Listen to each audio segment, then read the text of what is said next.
पुणे के चर्चित केतन अग्रवाल केस में हर दिन नए खुलासे हो रहे हैं। ये मामला जितना सामने से दिखाई देता है, जांच आगे बढ़ने के साथ उतना ही ज्यादा शॉकिंग होने वाला है। अब इस केस में आरोपी सिया गोयल ने पुलिस पूछताछ के दौरान कुछ ऐसे क्लेम किए हैं जिन्होंने जांच टीम को भी हैरान कर दिया है। बताया जा रहा है कि पुलिस पूछताछ में सिया गोयल ने कहा कि वो केतन अग्रवाल से शादी नहीं करना चाहती थी।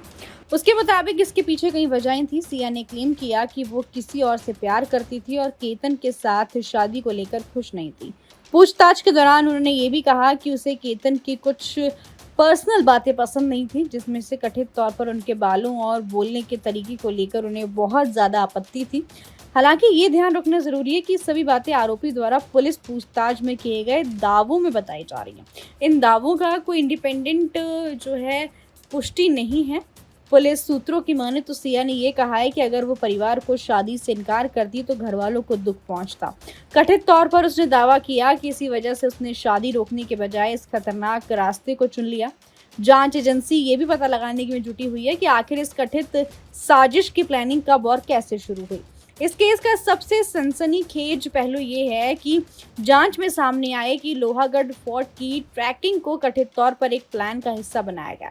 पुलिस इस एंगल से जांच कर रही है कि क्या पूरी वारदात को एक हादसे की तरह दिखाने की कोशिश की गई थी ताकि किसी को शक न हो, क्योंकि जिस इलाके में घटना हुई वहां सीसीटीवी कवरेज भी सीमित बताई जा रही है।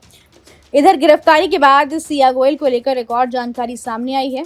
According to the police report, गिरफ्तारी के बाद से अब तक सिया से मिलने उसके परिवार का कोई मेंबर नहीं पहुंचा है। आमतौर पर ऐसे मामलों में परिवार के लोग आरोपी की जानकारी लेने या कानूनी प्रोसेस को समझने के लिए थाने पहुंचते हैं, लेकिन इस मामले में ऐसा कुछ नहीं हुआ। बताया जा रहा है कि सिया के परिवार में उसके माता पिता और भाई हैं, लेकिन अब तक किसी ने उससे मुलाकात नहीं की।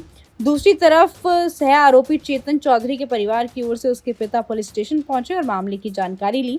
उधर जांच एजेंसियां इस केस की हर कड़ी को जोड़ने में लगी हुई है। यही वजह है कि अब Pune rural police Lohagarh fort पर जाकर पूरे क्राइम सीन को रिक्रिएट करने की तैयारी कर रही है। रिपोर्टेडली पुलिस एक डमी बॉडी का इस्तेमाल करके ये समझने की कोशिश करेगी कि घटना के टाइम कौन कहाँ मौजूद था और कथित वारदात किस तरीके से अंजाम दी गई। पुलिस ऑफिशियल्स का कहना है कि फिलहाल केस में कई सबूत यानी सर्कमस्टेंशियल नेचर के हैं, इसलिए जांच टीम कोई भी पहलू नजरअंदाज नहीं करना चाहती। क्राइम सीन रिक्रिएशन के जरिए पुलिस घटनाक्रम की पूरी टाइमलाइन और सीक्वेंस को समझने की कोशिश करेगी। इसी बीच सिया गोयल के भाई भी इस पूछताछ में उनसे की जा रही है। पुलिस ये जानना चाहती है कि सिया ने कभी परिवार के सामने केतन से शादी ना करने की इच्छा जताई थी। क्या उसने अपने रिश्ते को लेकर किसी तरीके की नाराजगी जाहिर की थी और क्या परिवार उसके कथित संबंधों या किसी कंट्रोवर्सी की जानकारी रखता था। फिलहाल केतन अग्रवाल मर्डर केस हर नए खुलासे के साथ और भी ज्यादा मिस्ट्रियस बनता जा रहा है। What's your take on this? Please do comment.